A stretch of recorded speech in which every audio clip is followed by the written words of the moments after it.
entonces había preparado al pueblo de Israel durante 4000 años para que el Mesías pudiera llegar, y obviamente Dios no había preparado a este pueblo de un modo ligero. Dios había preparado ciertos personajes que realmente eran claves para el cumplimiento de la voluntad de Dios. Es decir, que la culpa principal no tenía la gente común del pueblo de Israel. Obviamente había algunos líderes que eran las personas más preparadas para recibir al Mesías, y que ellos mismos, ya lo vamos a ver, manifestaban que eran las personas más preparadas para recibir al Mesías. ¿Quiénes fueron entonces los principales culpables de la crucifixión de Jesús? Bueno, lo vamos a demostrar bíblicamente, pero antes de mencionar el primer versículo, yo les voy a pedir a ustedes que tengan una mente abierta. Van obviamente a escuchar conceptos nuevos, porque si no fuera nuevo no tendría sentido que hablemos, y les voy a dar todas las pruebas que pueda. Primero tenemos que entender cuál era la situación o la mentalidad del pueblo de Israel en aquella época. En los dos últimos versículos del Antiguo Testamento, el libro sagrado de los judíos, Dios les prometía de que antes que venga el día grande y tremendo del Señor, o sea, antes que venga Cristo, Él les enviaría al profeta Elías de nuevo. El profeta Elías era un profeta que había vivido 900 años antes de Jesús. O sea, Elías era un profeta que había vivido 900 años antes de Cristo, y Dios estaba prometiendo que Él enviaría de nuevo a este profeta.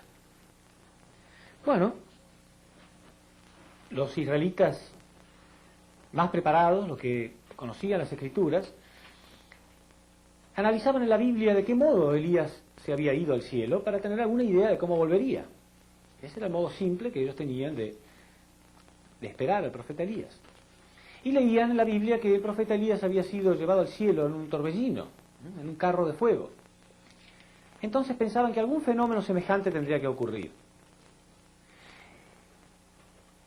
Y parecía muy sencillo. Si algún día vemos algún fenómeno en el cielo, muy espectacular, un carro de fuego y el profeta Elías viniendo en él, ya sabemos que están cerca los tiempos de la llegada de Cristo.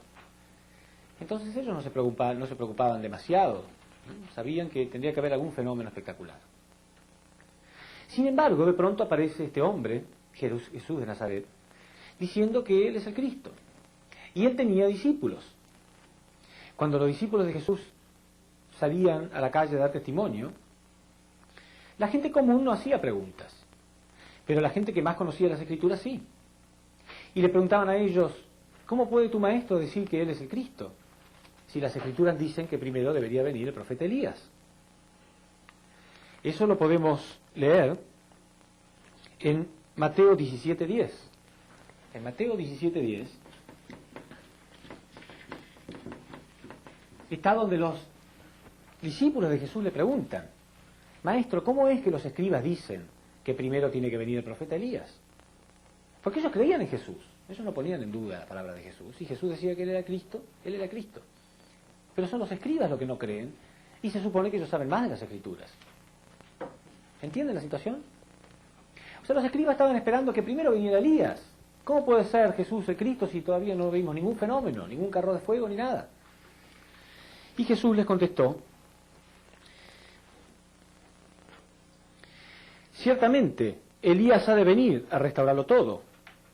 Os digo, sin embargo, que Elías ya vino, decía Jesús. Pero no le reconocieron, sino que hicieron con él todo cuanto quisieron. Así también harán padecer al Hijo del Hombre. Entonces los discípulos comprendieron que Jesús se estaba refiriendo a Juan el Bautista, dice la Biblia. Y entonces los discípulos comprendieron que Jesús se estaba refiriendo a Juan el Bautista. O sea que le preguntaban, ¿por qué dicen los escribas que primero tiene que venir Elías? Y Jesús contestó, sí, es verdad, pero Elías ya vino, a Juan el Bautista. ¿Quién era Juan el Bautista?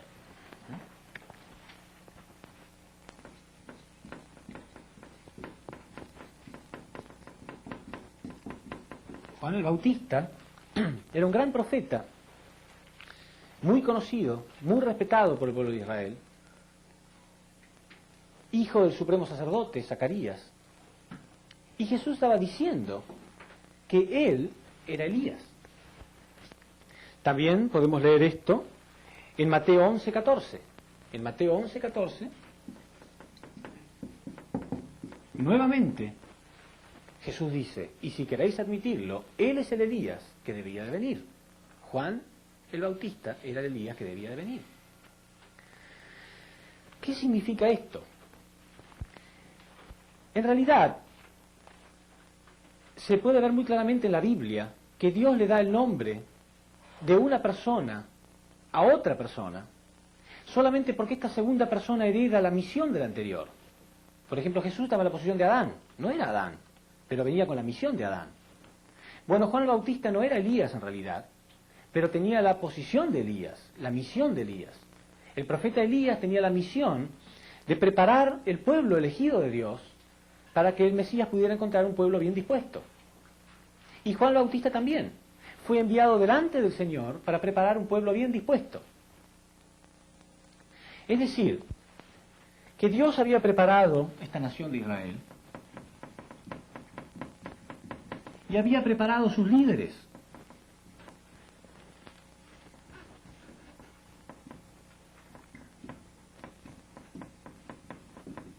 Juan el Bautista era muy respetado por el pueblo de Israel.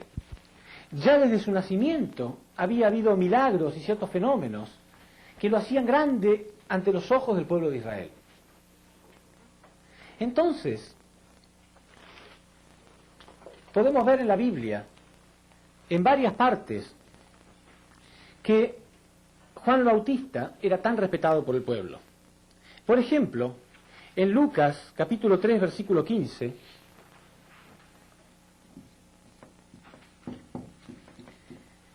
dice que el pueblo en su corazón hasta pensaba que Juan podría ser el Cristo. Hasta pensaba en la posibilidad de que él mismo fuera el Mesías. Y él hasta muchas veces tenía que negarlo. Él tenía que decir, no, yo no soy el Cristo. Yo solamente fui enviado delante de él, decía Juan. Y cada vez que se le preguntaba a Juan cuál era la misión que él tenía, él lo decía con mucha claridad. Yo fui enviado delante de Cristo para preparar un pueblo bien dispuesto. Quiere decir que Juan entendía que tenía esa misión. Sin embargo, de tanto que los discípulos de Jesús contestaban esto, cada vez que alguien le preguntaba, ¿por qué tu maestro dice que él es el Cristo si primero tiene que venir Elías? Ellos contestaban, sí, Elías es Juan el Bautista. Tanto fue así que terminaron preguntándole a Juan si esto era verdad o no. Entonces, esto está en Juan 1:21. Capítulo 1, versículo 21. Le preguntan a Juan si realmente él era Cristo o no. Perdón, él era Elías o no. Y le preguntaron, ¿qué pues? ¿Eres tú Elías? Él dijo, no, no lo soy. ¿Eres tú el profeta? Respondió, no. Entonces le dijeron, ¿quién eres pues? Para que demos respuesta a los que nos han enviado. ¿Qué dices de ti mismo? Y él respondió, yo soy voz del que clama en el desierto, rectificad el camino del Señor. O sea que él había sido preparado para preparar el camino del Señor. Entonces, Juan el Bautista tenía una claridad bastante grande de cuál era su misión.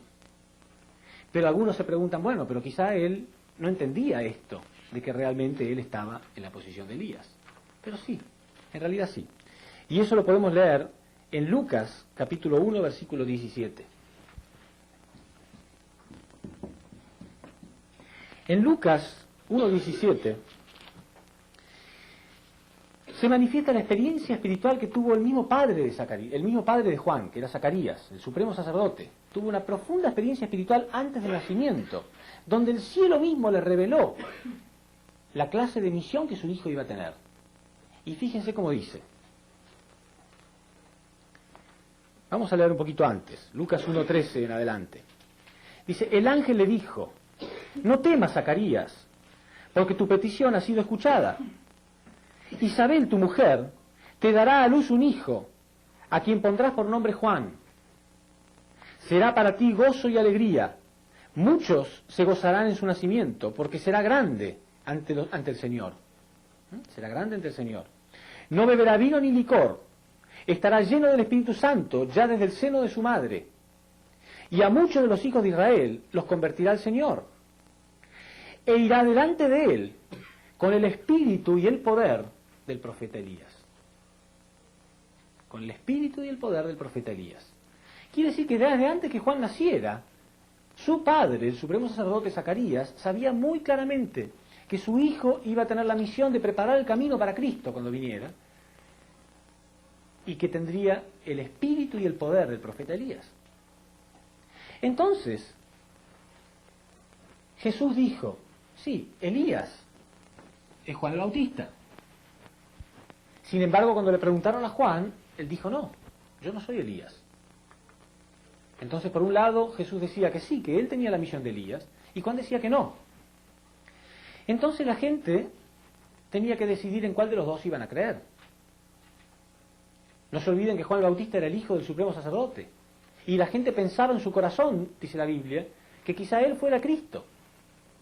Y había habido muchos fenómenos en su nacimiento, había habido milagros, su padre había tenido revelaciones. Y ya desde antes de que naciera, su padre sabía que él iba a ser grandioso a los ojos de Dios. Mientras que Jesús, ¿cuál era la situación de Jesús? Era muy confusa, muy confusa. Venía de una familia pobre, una familia no muy unida. José estaba un poco confundido, porque él no era el padre. María había tenido este hijo y decía que era por obra y gracia del Espíritu Santo. Era una situación confusa en la familia de José y María. Eran pobres, no eran muy respetados. La vida de Jesús parecía bastante escandalosa. Él se juntaba con gente común, con cobradores de impuestos, con prostitutas. Era muy escandaloso, aparentemente, desde un punto de vista externo. Entonces, ¿por qué se creó esta confusión? ¿Cuál era el plan de Dios en realidad? El plan de Dios era muy sencillo. El plan de Dios era preparar un pueblo que respetara inmensamente a este hombre, Juan el Bautista. Y en ese sentido el pueblo cumplió. El pueblo amaba a Juan, lo respetaba como un gran profeta. Ahora faltaba que este hombre, Juan el Bautista, pudiera unirse a Jesús, ser el primer discípulo de Jesús. Entonces el pueblo de Israel normalmente se uniría a Jesús también. ¿Sí? Los pueblos hacen lo que sus líderes les marcan. Ellos respetaban, repito, a Juan casi como si fuera Cristo mismo. Imagínense el prestigio de que él gozaba, que tenía que convencer al pueblo de que él no era Cristo. Y Jesús al revés, tenía que convencerlo de que sí era. Quiere decir que el pueblo estaba unido y determinado a hacer lo que Juan les dijera. Bueno, entonces, Dios tenía que hacer que Juan supiera quién era Cristo. Y la Biblia manifiesta que Dios le reveló a Juan que cuando él esté bautizando y viera el Espíritu Santo en forma de paloma que se posa sobre alguien, ese alguien es el elegido de Dios. Juan tuvo esta revelación. Entonces, Juan ese día va a bautizar con un entusiasmo más que nunca. Él sabía que ese día Dios le iba a revelar quién era el Cristo, aquel que él había estado esperando durante toda su vida, y sabía que su misión era solamente para ese Cristo, tanto que él decía, yo no soy, el que viene detrás de mí, yo no soy digno, ni siquiera de atarle las sandalias. Ni siquiera de atarle las sandalias. La persona que nos ata las sandalias puede ser un sirviente, pero yo ni siquiera soy digno de atarle las sandalias, soy menos que su sirviente, porque él lo veía tan grande. Y ese iba a ser el día en que él se encontrara con esa persona. Entonces viene Jesús. Y cuando viene Jesús, Juan Bautista tiene esa experiencia. Ve el Espíritu Santo en forma de paloma posarse sobre él. Y una voz del cielo sale y le dice, este es mi Hijo amado, en el que yo me complazco. Juan queda tan sorprendido. ¿Por qué? Porque Jesús era primo de Juan. Pero era un primo un poco escandaloso, ¿no? No era un primo, no era hijo del supremo sacerdote como él, no tenía la posición social que él tenía, pero aún así Dios le estaba mostrando que ese era el Cristo. Y ahora vamos a leerlo todo esto. Pero cuando Juan recibe esta revelación tiene que dar testimonio, y fíjense ustedes el modo que él da testimonio. 2 veces él dice, yo no le conocía. no le conocía si era su primo? Significa no lo reconocía como Mesías. Yo no me habría imaginado que él podía ser el Mesías. Entonces él comienza diciendo eso, comienza diciendo, yo no le conocía, pero Dios me dijo que él es el Mesías. Casi como diciendo, no lo puedo creer, pero Dios me dijo. Lo vamos a leer. Esto está en Juan, capítulo 1, versículo 33. Juan capítulo 1, versículo 31, también dice, y yo no le conocía. Ya empieza diciendo eso. Pero más adelante dice así, y yo no le conocía, pero el que me envió a bautizar con agua me dijo, aquel sobre quien veas que baja el Espíritu y se queda sobre él, ese es el que bautiza con el Espíritu Santo. Y yo le he visto y doy testimonio de que este es el elegido de Dios. Sí, Juan da testimonio de que Jesús es Cristo, pero da testimonio de un modo poco convincente, porque él mismo casi no lo puede creer. Repito, en Juan 1.31 y en Juan 1.33, las dos veces él dice, yo no le conocía. ¿Pero por qué dice no le conocía si era su primo? Está reflejando que él no puede, está muy sorprendido con esta revelación de Dios. Entonces, muchos cristianos, viendo solamente esa parte de un modo parcial, piensan, bueno, Juan Bautista dio testimonio de que Jesús era Cristo, por lo tanto, él cumplió. Pero yo les dije en la primera conferencia, si ustedes recuerdan, un hijo no hace lo que el padre le dice solamente, hace lo que ve. ¿Sí? Si el padre le dice algo, pero él mismo hace otra cosa, el hijo sigue el ejemplo, no las palabras. Entonces Juan dio testimonio de que Jesús era Cristo, pero Juan jamás fue discípulo de Cristo. Inclusive, constantemente en la Biblia, cada vez que se habla de Juan y sus discípulos. Aún después de esto, ¿no? Aún después de que él dio testimonio de Jesús, se dice, fue Juan a un lugar con sus discípulos, y estaba Juan reunido con sus discípulos, y siempre sus discípulos. Imagínense ustedes, si nosotros somos un grupo religioso, esperando la llegada de Cristo, ¿no? Y hay un líder. Cuando llega Cristo, ¿ese líder sigue manteniendo a su gente o envía a todos para servir a Cristo? Obviamente tiene que enviar a todos. Es más, él mismo tiene que dar el ejemplo de ser el primer discípulo. Pero Juan nunca fue discípulo de Jesús, y encima él siguió teniendo sus propios discípulos. Entonces, esto creó una confusión.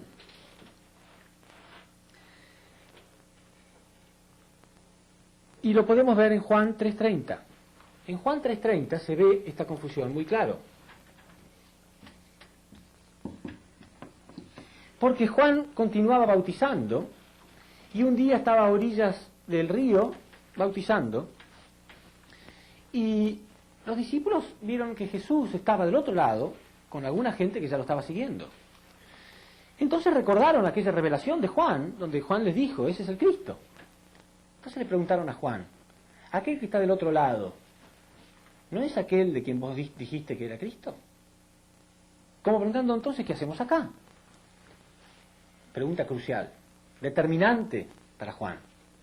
Ahí la definición tendría que ser sí o no. Y Juan da una respuesta astuta, caída en realidad, pero astuta. Porque aún durante 2000 años la gente no lo tomó como lo debería haber tomado. Él contestó, sí, es verdad, ese es. Pero conviene que él crezca y que yo mengüe. Conviene que él crezca y que yo disminuya. Parece muy humilde, ¿no? Parece una respuesta muy humilde. ¿Qué significa esto en realidad? Analicémoslo desde un punto de vista correcto. Conviene que él crezca, pero yo disminuya. ¿Significa que Juan, es mi pregunta, significa que Juan había decidido ya que Jesús no era el Mesías? No. Él no estaba decidido todavía que Jesús no era el Mesías. Él no estaba seguro en realidad. Dudaba. Pero no quería arriesgarse. Él tenía demasiado poder. Tenía demasiado prestigio. Entonces, él piensa, si Jesús es el Mesías, él ya va a crecer. Y si realmente es el Mesías y crece mucho, ok, ahí yo me uno. En el fondo él tenía el deseo que fuera el Mesías. Una de esas hace algo y bueno, el mundo se salva. Pero yo no me voy a arriesgar. Conviene que Él crezca y que yo mengüe. Si realmente crece, entonces yo me puedo arriesgar. Si no, no. Y Él no se daba cuenta que Jesús no iba a crecer y que Jesús iba a fracasar en su misión. O sea, la misión de Jesús iba a fracasar si Él no se le unía. Porque por algo Dios lo eligió a Él para ser el primer discípulo de Jesús. Por eso, repito de nuevo, Jesús dice, aquel que esté dispuesto a perder su vida la va a salvar, pero el que la quiera salvar la va a perder. ¿Y qué pasó con Juan? Terminó en la cárcel y el rey mandó a cortar su cabeza. Porque él no quería arriesgarse. No es que él había decidido definitivamente que Jesús no podía ser el Mesías, él dudaba. Pero ante la duda, él debería haberse entregado completamente dispuesto a morir. Y si pierde todo, no importa, pierdo todo. Y no iba a perder todo. Entonces, Juan continúa una misión o un trabajo apartado de la providencia, Jesús luchando para lograr que el pueblo lo aceptara, y él con una misión totalmente aparte, con sus discípulos, muy valiente, acusando al rey Herodes de que había cometido adulterio, de que era un fornicador, valiente hacer eso, ¿no es cierto? Pero sin valor. Esto nos muestra que si estamos desconectados de la providencia central de Dios, por más que lo que hagamos puede ser, hasta ese momento era muy bueno, a partir de ese momento no tiene valor. Porque ¿de qué sirve acusar a un rey de que está cometiendo adulterio y fornicación si el Mesías está acá para que nunca más haya fornicación y adulterio, para solucionar la raíz del pecado? Por más que él trabaje, nunca iba a solucionar el problema. Por lo tanto, su trabajo había perdido valor ya. Entonces Dios ya no podía protegerlo. Y el rey lo toma preso y deciden que le van a cortar la cabeza. Cuando Juan sabe que se acerca su muerte, ahí empieza a preguntarse, ¿qué está pasando? ¿Por qué Dios ya no me protege? ¿Cuál habrá sido mi fracaso? Y esto lo podemos leer en Mateo 11:3. En Mateo 11:3,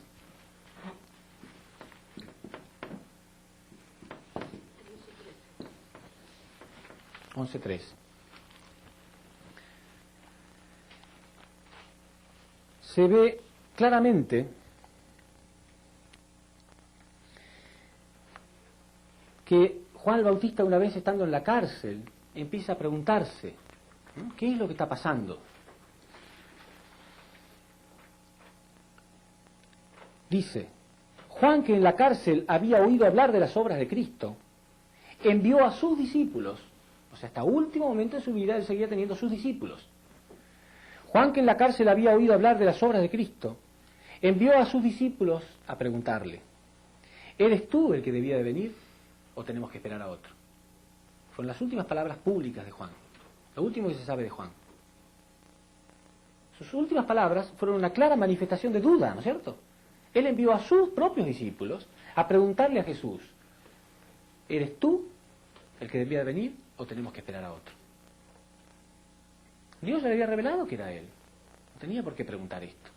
Pero cuando ya se vio cerca a su fin, se empezó a desesperar, ahí se acordó. Preguntar. Ya era tarde, ya era muy tarde para él. Tan tarde era que Jesús no podía contestar, sí, por fin se dio cuenta, llámenlo que venga a trabajar conmigo. Ya era tarde. Era muy tarde. Pero la respuesta de Jesús es muy clara, es totalmente clara y contundente. Jesús le respondió, id y contad a Juan lo que oís y lo que veis. Los ciegos ven y los cojos andan. Los leprosos quedan limpios y los sordos oyen. Los muertos resucitan y se anuncia a los pobres la buena nueva. Y dichoso aquel que no haya escándalo en mí. Esa fue la respuesta de Jesús. Ahora me viene a preguntar esto. No tiene ese espíritu la respuesta, ¿no es cierto? Da ese espíritu, como ahora me viene a preguntar esto. Después de todas las pruebas que yo di, díganle dichoso el que no haya escándalo en mí. Y Jesús tuvo la delicadeza de esperar que se vayan los discípulos de Juan, para no lastimarlos demasiado. Y después de que se fueron los discípulos de Juan, Jesús continúa diciendo, en verdad os digo que no ha surgido entre los nacidos de mujer uno mayor que Juan el Bautista. O sea, de todos los hombres que han nacido, nunca ha nacido uno más grande que él. ¿Por qué? Bueno, porque de todos los profetas que hubo en la historia, este era el único profeta que fue contemporáneo con Cristo. Fue el más importante de los profetas porque era el único que vivió en el tiempo de Cristo. Entonces Jesús decía, en verdad os digo que no ha surgido entre los nacidos de mujer uno mayor que Juan el Bautista. Sin embargo, el más pequeño en el reino de los cielos será superior a él. El más pequeño en el reino de los cielos será superior a él. ¿Por qué Jesús decía esto? ¿Por qué Jesús condenó de este modo a Juan el Bautista? Si nosotros leemos en Mateo 5:19, tenemos la respuesta.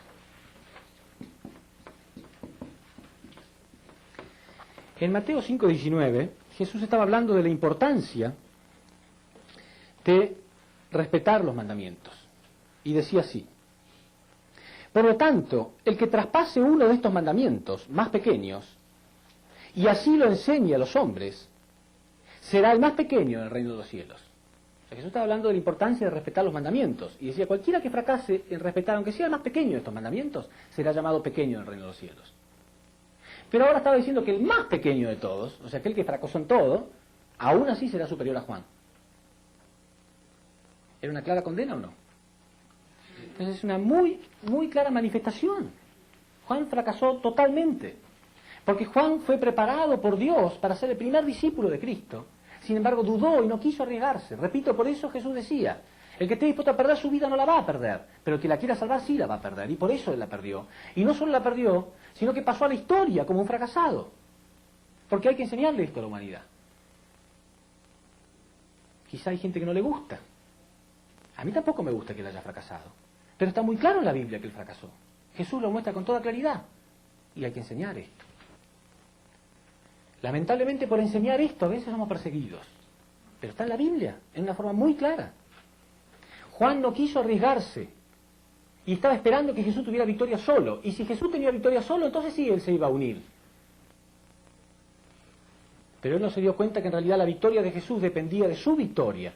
Y de su disposición por morir por él. No que él crezca y que yo disminuya. Porque eso muestra que van en direcciones opuestas. Si él crece, yo crezco con él. Si él muere, yo muero con él. Esa clase de corazón era la que Dios estaba esperando. No ir en direcciones opuestas. Entonces, lo lamentable de esto es que en aquella época él seguía como si fuera una persona excelente y Jesús fue crucificado como un criminal, cuando en realidad era al revés. Entonces, por esta razón, Jesús tuvo que empezar a dar testimonio de sí mismo. Piensen un poco. ¿Por qué Dios preparó a esta persona? Porque entonces uno puede pensar, bueno, pero entonces Dios apostó todo a esta persona y al final le salió mal. Pero es razonable. Porque Jesús dijo, yo soy la verdad, el camino y la vida. Y nadie llega al Padre si no es a través de mí. ¿No es cierto? Hoy en día leemos eso y nos parece, está bien. Pero no es normal que una persona dé testimonio de sí misma. Si yo menciono que alguno de ustedes es muy bueno y hablo en público de lo bueno que es, está bien. Pero si esa persona se para y habla de lo bueno que es, queda feo. ¿No habría sido mucho más lógico y mucho más aceptable que Juan diga, Él es la verdad, el camino y la vida, y nadie llega al Padre si no es a través de Él, y yo me uno a Él? Es diferente. Pero Jesús tenía que decir, aquel que ama a su padre y a su madre más que a mí no es digno del reino de los cielos. ¿Entienden? Hoy sabemos que lo dijo el Cristo y hay que aceptarlo, pero en esa época escuchar de sí mismo decir estas cosas era muy duro. Habría sido mucho más aceptable y digerible que lo diga otra persona, y sobre todo otra persona tan respetada.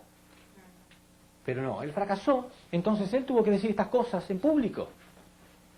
Tiene que ser capaz inclusive de repudiar a quien sea, su padre, su madre, su hermana, todos, y amarme a mí más que a nadie. Es verdad, sabemos que es verdad, porque él es el camino hacia Dios. Pero aun cuando es verdad, en aquella época era difícil digerirlo. Juan era el responsable de dar esos mensajes, pero él se cubrió y se protegió a sí mismo. Y Jesús tuvo que morir en la cruz.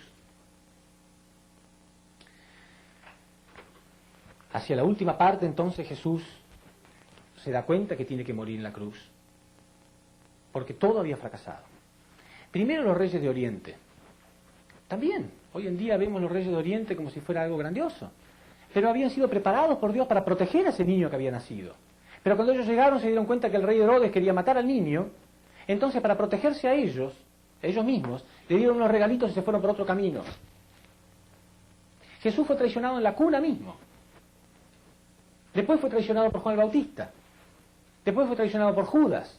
Después Pedro lo negó 3 veces. Y hoy decimos que no importa, porque total él vino para morir.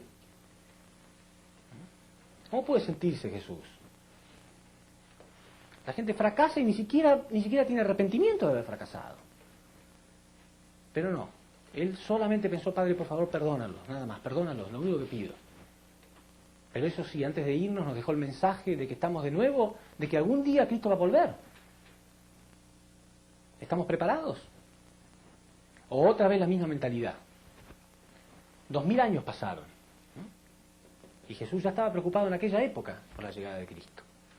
Entonces hoy en día la humanidad está anunciando, sí, millones de cristianos están anunciando que estamos en los tiempos de la llegada de Cristo. ¿Pero estamos realmente preparados? ¿O estamos preparados como Juan? Aquel que esté dispuesto a morir no va a morir. Pero aquel que se quiera salvar va a perder su vida.